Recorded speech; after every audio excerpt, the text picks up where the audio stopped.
আজকে যারা এখানে আপনারা 41 জন ছাত্র আপনারা এখানে পরীক্ষায় অংশগ্রহণ করেছেন, এই অংশগ্রহণ করার মাধ্যমে আপনারা ছাত্র কয়জন জানেন? 500 জন। কয়জন ছাত্র আপনার? ছাত্র কয়জন কাঞ্চন পৌরসভায়?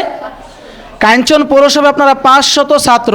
500 ছাত্রের মধ্যে আপনারা সেই সাহসী 41 জন ছাত্র যারা এখানে অংশগ্রহণ করেছেন। আপনারা সেই সাহসী 41 জন ছাত্র যারা এই মজলিসের মধ্যে আপনারা অংশগ্রহণ করেছেন।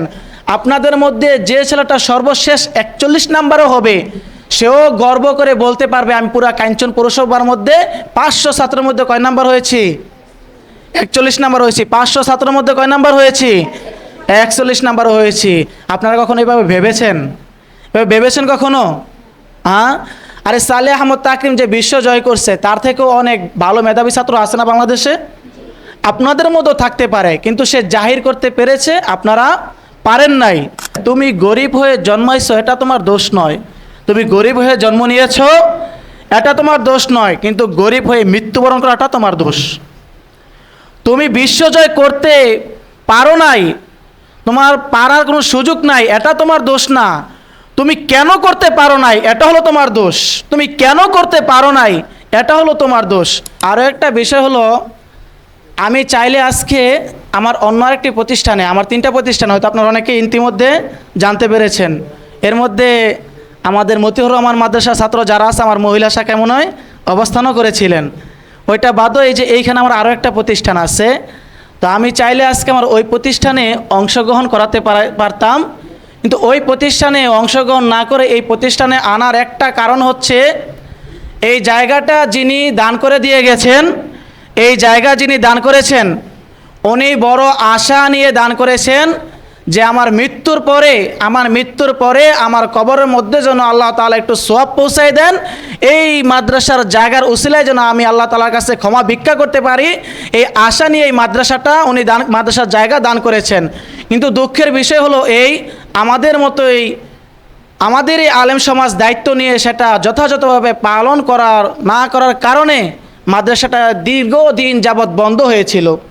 মাদ্রাসাটা প্রায় 8 থেকে 9 বছর, এরকম 10 বছরের কাছাকাছি হবে বন্ধ থাকার কারণে এই মাদ্রাসাটা একটা নেশার আড্ডাখানায় পরিণত হয়েছে। এই যে এই দিক দিয়ে নেশা করতো, সব সময় নেশা করে দিক দিয়ে ঘোরাফেরা করতো। আলহামদুলিল্লাহ, আমি এই মাদ্রাসার দায়িত্ব নেওয়ার পর থেকে আজকে এখানে শত শত কোরআনের পাখিরা এখানে হাঁটা চলা করে, সবাই আলহামদুলিল্লাহ। তো তোমরা কোরআনের বিভিন্ন জায়গায় তোমরা তেলাওয়াত করো। কোরআনের কিছু কিছু জায়গা আছে যে তেলাওয়াতগুলো আল্লাহ তাআলা নিজে এগুলোকে অনেক পছন্দ করেন, পছন্দর থেকে আরও বেশি পছন্দ করেন। তো তোমাদের কাছে আহ্বান থাকবে, তোমরা দোয়া করবে। বলে না, যেখানে আলো আছে সেখানে অন্ধকার নাই, যেখানে অন্ধকার আছে সেখানে আলো নাই। একটা সময় এইখানে মানুষ জুয়া খেলতো, এইখানে মানুষ নেশা করতো, এটাকে মানুষ পরিত্যক্ত হিসেবে ব্যবহার করতো, এটা অনেক মুসলিম ভাইদের কাছে পছন্দ হইতো। এখন এখানে আল্লাহ তাআলার কোরআন হয়, আল্লাহ তাআলার কোরআন পড়াশোনা হয়, এটা কিভাবে বন্ধ করা যায়, এটা কিভাবে একেবারে ধ্বংসের দিকে নেওয়া যায়, এই দিকে অনেকে পায়তারা করতেছে। তোমরা হলো আল্লাহ তাআলার সর্বশ্রেষ্ঠ মনোনীত বান্দা, সর্বশ্রেষ্ঠ আল্লাহ নবীদের পরে তোমরা মনোনীত বান্দা। আশা করি তোমাদের দোয়া আল্লাহ তাআলা কবুল করবে। তোমরা দোয়া করবে আল্লাহ তাআলা যেন এই মরহুম সমীরউদ্দিন হাফিজিয়া মাদ্রাসা সহ আমাদের যতগুলো মাদ্রাসা আছে, প্রত্যেকটা মাদ্রাসাকে যেন আল্লাহ তাআলা তার দ্বীনের খাতিরে কবুল আর মঞ্জুর করেন। এবং এই মাদ্রাসার পিছনে যারাই মেহনত করতেছে, আল্লাহ তাআলা যেন তাদেরকেও কবুল করে নেন। এবং যিনি এই মাদ্রাসার জায়গা দান করেছেন, আল্লাহ তাআলাও যেন তাকে মাফ করে দেন। এই জন্য আপনারা সকলেই দোয়া করবেন। আর যে মাদ্রাসার শত্রু যারা রয়েছে, আল্লাহ তাআলা যেন তাদেরকে হেদায়েত দান করেন, আর যদি হেদায়েত না থাকে আল্লাহ তাআলা যেন তাদেরকে ধ্বংস করে দেয়। বলে আমিন।